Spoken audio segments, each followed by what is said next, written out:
Three ways to set up my contracts with Sidekik. The first way is that I can upload a file with my contract information.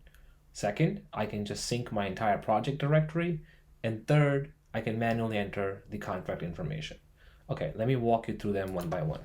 So here's my code, and I'm using hard hat deploy, which is maintaining a file, contract addresses, which has all my contract information along with their address and API.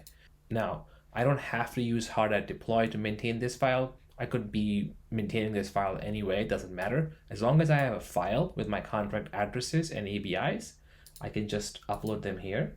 Upload files, select that file, it finds the contracts, hit continue, and my contracts are here.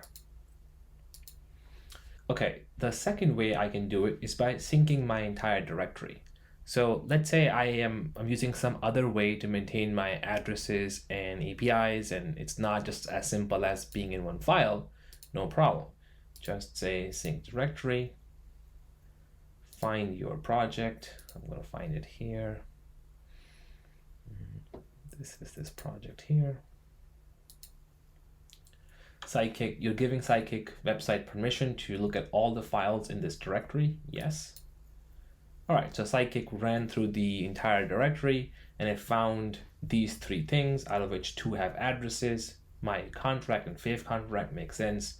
This console thing is probably being inherited from hard hat, which is not our contract anyways, just these two.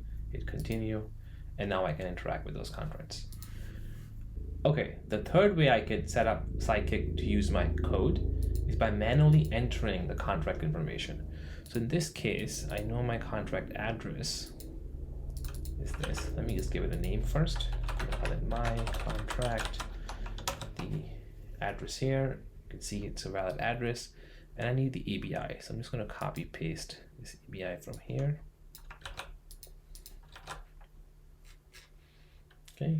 Seems to accept it, hit add contract, and now I have manually entered my contract and address. Click continue, and that contract shows up here. Okay, so once again, those were the three ways you could set up your code with Sidekik.